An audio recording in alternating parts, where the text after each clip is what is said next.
5 years old. Is that right? Correct. How did that happen? It's a long story, but the short version is that me and my brother were playing around and we got lost and we traveled around and got picked up by a German monk and put in a monastery, and that's where I grew up. You stayed monk for those many years and you were leading the monastery for 10 years, and then you felt that you want to share the knowledge, so then you left to USA, right? And what did you start then sharing? What did you focus on? Because as I read and as I see, you do retreats for spiritual awakening, for trauma healing, for different emotions, to release them and help people to release all those emotional blockages. Yes, beautiful question. So my journey to the United States became a big part of trying to see how I fit into this world. So using my knowledge and experiences, I wanted to focus primarily on mental health, and within mental health, dealing with traumas, trying to find the virtues in traumas. Because every trauma is actually a unique gift, and it is not something that is bad. That's a very nice, I would like to emphasize, so that trauma is not something that is as a bad concept, it's something that is a gift for us. Yes, traumas are actually provided for us to give us an opportunity to try and transcend and access a different aspect of the world and ourselves, and thereby transcending our lower selves and upgrading our consciousness and our behaviors and our reactions to things in the world.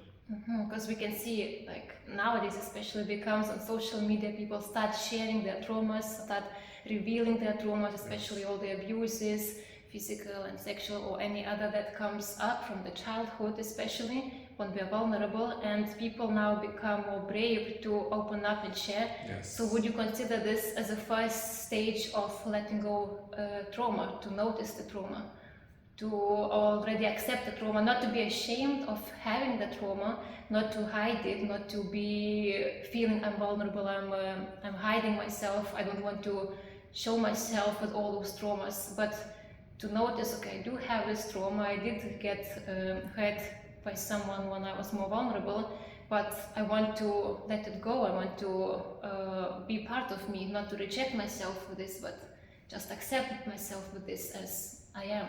So is that, would you consider as a step to let go of trauma? Absolutely. I think the first step in handling and dealing with trauma and trying to find the virtues in the trauma is really understanding that we have to acknowledge, and without taking any blame or giving any blame to anyone, just acknowledge objectively what has happened in our lives. So an objective reflection of experiences and traumas in our lives will give us the first glimpse of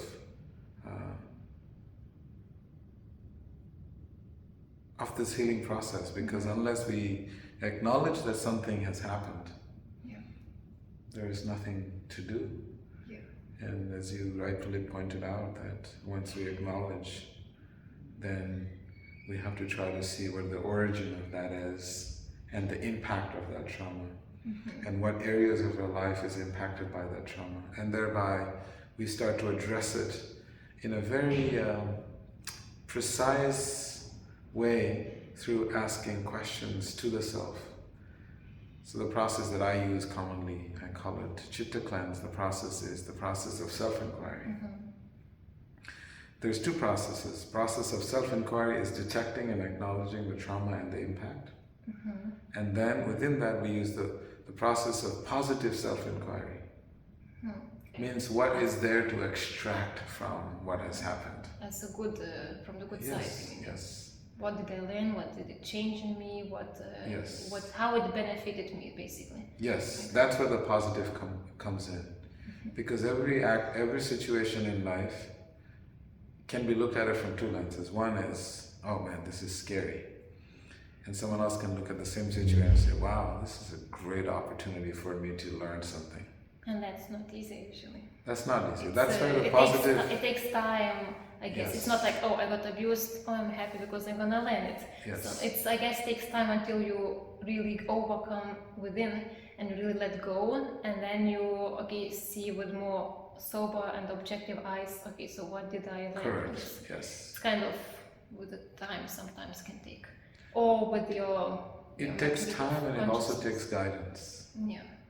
When you have someone to guide you to able to access the beauty in everything that you have gone through, because we can look at the same thing and you can see something and I can see something else, but it's the exact same thing. Yeah, exactly. It's our consciousness that matters. Someone will say the glass is full, someone will say the glass is empty. Yeah, and we're both right. They're both right. Yes, exactly. So how to find a positive aspect to all our experiences and traumas? For that we use positive self-inquiry. And to just see it, we use just the system of self-inquiry. A lot of questioning. So first would be, so that to make more clear, the first would be self-inquiry, so that you would guide and ask questions. So when did it happen? What happened? How did you feel? All detailed questions to see the situation, when it, how, what happened basically. Yes. Right? So more detailed and structured to Yes. see the situation when you got traumatized. Correct. And then goes the positive self-inquiry as to see how it benefited you. Correct. Okay. And in the first stage of self-inquiry, we take into consideration desha, kala and patra, time, place and circumstances. So time, place and circumstances. Yes. Because say for example you leave a kid vulnerable Yeah. and you're not there, and you leave them in the midst of say predatory people. It's a very unique situation to put your child in. Yeah. Any child put in that situation is vulnerable. Yeah, obviously, because vulnerability, it's not only age, it's also we can get abused by being adults as well. It's also if you feel weaker at certain times of our life as well. And I've also noticed when people get abused in their older years, then they generally are people who have a very weak emotional health. Yeah. When their emotional intelligence is not fully matured, then they're likely to be vulnerable throughout their life. Yeah. And so we have to increase their emotional intelligence. And through that, then you can prevent the cycle of abuse when you get older. But yes, it is very common that even as adults, you're vulnerable because you haven't dealt with your issues in the first place. Yeah, because usually now what happens comes also from all those traumas, and trauma, maybe we can a bit emphasize also that trauma is not only being abused in the very severe cases, it can be trauma by just parents not accepting our talents, or parents suppressing us something, means maybe like also calling emotional blockages or something, because maybe we think that trauma is something only being abused very severely, and then for someone might not apply, but we all get some little traumas when they're little. Because I also now consult people, I see that really many things, even they are little, it comes from age when we're more vulnerable, when we're little, because it builds up. That time when we were little, it was maybe a small thing, now it would not matter, but that time we were little, more vulnerable, not maybe really understanding how people behave, then it affected us more severely. 100%. So it builds up basically. Yes, people commonly think that trauma has to be something very tragic, something very horrible physiologically or sexually or psychologically. Yeah, so like And boom, it could like be, really bad. it could be something as simple as someone saying no to you. Yeah, exactly. And especially when you're little and you really just want this recognition, the attention, especially from parents. And parents even, because it's, as you mentioned, not blaming others and not blaming yourself. It's not that feels like, oh, my parents were wonderful, but still they made me some little blockages in me. And it's not that they wanted to hurt me, they love me very much and they would not hurt me, but we all have different understanding and different values and different capacity at certain time. So even when parents say no or don't notice something in us, then it's not that they do bad, they just don't know maybe at that time how to behave differently, right? So it's not that parents want to hurt us or teach us or peers. It's not that they do for a reason to hurt us. Of course, some cases it is, but in some cases parents might be very loving and they hurt us just by not knowing at that moment how to behave better. Sure. I have also noticed a lot in that field. It's very, very subtle. Traumas don't have to be very gross and physical and sexual. It could be as simple as someone saying no to you. Exactly. Because you had a certain expectation as a child, and like famous story in the Puranas where we study the story of Dhruva Maharaj. He just wanted to sit on his father's lap. That's all he wanted. Yeah. And as a child, he has the right to sit on his father's lap. Yeah, exactly. But he was rejected. And that's all it took for him to go on a long journey to search for the truth. Why was this happening? How can I change this? How can I reverse this? Who has the power? So it could be as simple as someone saying no to you. And often we see a lot of this emotional transmissions of trauma, subtle or gross, is generational. It is not just that, it just happened. Yeah. When you are raised a certain way, your psychophysical makeup becomes constructed in a certain way that affects your actions, reactions, responses. And so thereby you're passing on those experiences to your children. Yeah, because we are limited in some way, like we got raised, and then it just stuck within our subconsciousness even, that we just naturally give to, unless we clean it out. Correct. So yeah, that's a very beautiful thing that I've noticed in humanity. And then you were mentioning about this self-inquiry, the time, place and circumstances, so that you really would go deeper to analyze all those three factors. So the person really dives deeper back into that trauma, that what happened, to really see what was happening. Yes. Say you said something no to me, or you said no to your child.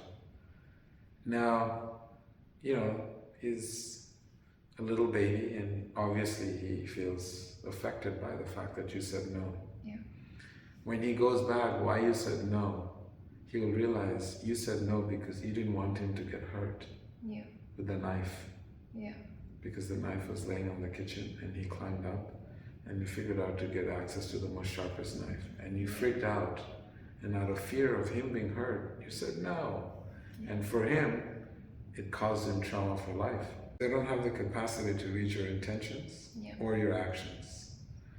All they can, because children are young and they're very emotional beings. So we understand the formative years is from 0 to 7. We call it the formative years of a child. They're actually getting an identity for themselves. And whatever you do is affecting their identity.